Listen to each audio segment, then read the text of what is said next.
Sandy just wanted to start. Is there any update on JJ? Not at the moment. Obviously she's unfortunate injury, isn't it? Just got near some other people. Hopefully she's okay. I don't know much at the moment. Okay. And then, Breanna, I wanted to ask you a little bit about your guys' rebounding tonight. Obviously, JJ has a big part in that, but there were multiple times where you guys kind of just got stuck ball watching. Yeah, I mean, that's what happened. Yeah. Sandy, the Mercury were on a back-to-back coming from Connecticut. I guess just how much would you chalk up this loss to effort, especially giving up 26 second chance points? Yeah, a bit of everything. Obviously we're not happy with the way we played. We should have been a little bit more aggressive in that first half and generate some energy. They got energy as it went along with the success that they had. So yeah, we let that one go, but a good team. Like I said, the turnovers and the offensive rebounding, that really hurt us. We know that. But yeah, it's no excuses the way we played. Sabrina, past few games, the team has been out-assisted by your opponent. I guess just what have you been seeing from defenses that makes it so hard for you all to move the ball like you'd like to? I mean, I think it starts defensively. When we don't get stops, we're not able to really get up. Obviously, they're making things difficult. I mean, they were in the paint, flying out, and I think we just got to be better of staying composed, not turning the ball over, and finding the open man. Hello, sorry didn't go your way tonight. Was hoping to get both perspectives, coach and player, whoever's more comfortable. This week was the first time you saw opponents with back-to-back winning records. How do you think you responded to this first test, and what needs to improve? Well, we didn't respond very well at all, but like I said, it's on us. We've got to.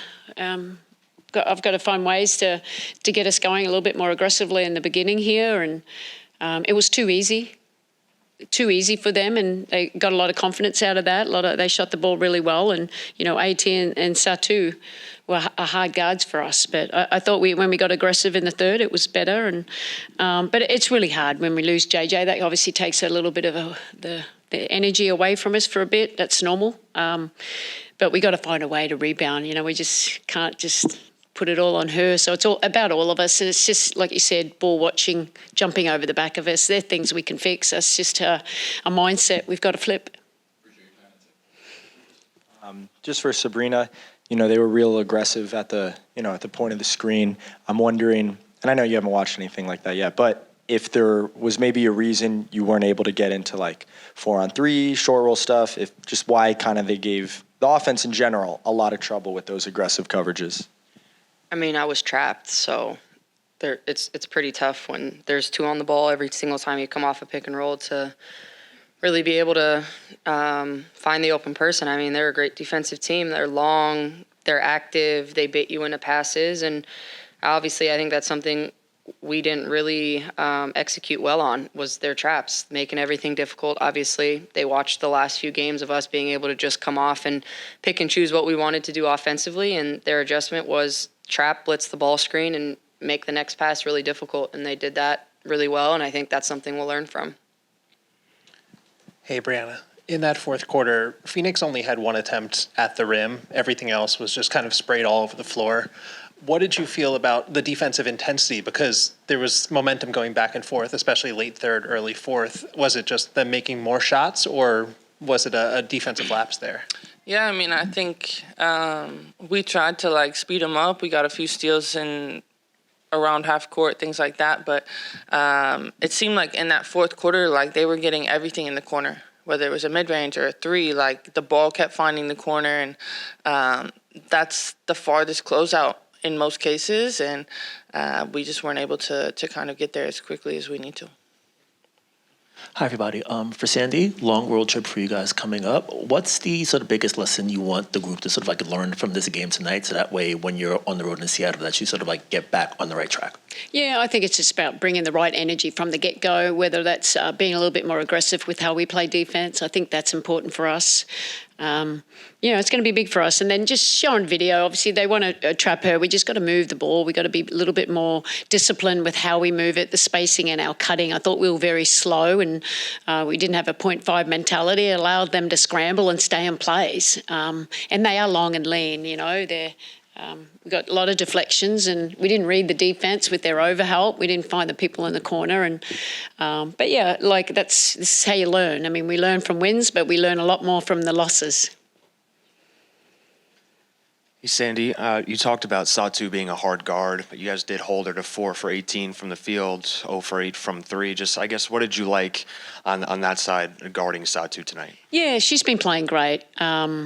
We wanted to make it as hard, show her bodies. I thought, our matchups, we had different people on us. Shuey was on her. Tash was on her. Just tried to crowd her as much as we could. And so we did a decent job on her. We just allowed all the rest of them. Makani, she looked like an all-star tonight. Hi, Coach. Kind of following on Makani, Phoenix's international tandem of Monica Makani and Kia Laxa have been crucial for them. We've seen it across the league where you have a few international players coming in and being successful right off the get-go. What do you think is allowing them to really be effective right out of the gate? They're confident in what they do.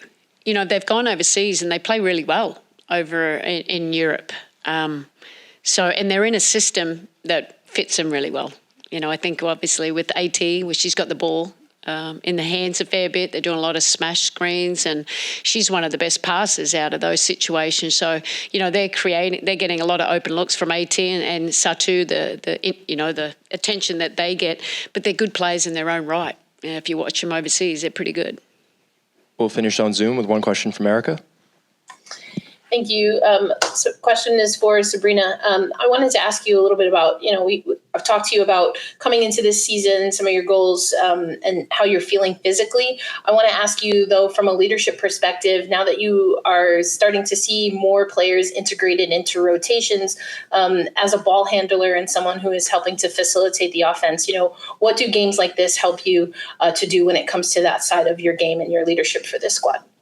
Yeah, I think it's important to just continue to build chemistry with everyone on our roster, because you never know when someone else's number is called and they just have to integrate and just flow. And I think that's obviously we've had games with now Leo being gone, JJ out, players are having to kind of just continue to integrate into the starting unit, Niara starting and, now KB. And so I think it just continues to add layers to our chemistry as a team. And for us, who continue to play together and start together, it's a point of emphasis that we need to continue to integrate them, make sure they find, their roles and feel confident, because we need everyone to feel confident in their roles. Thanks, everyone. Thank you.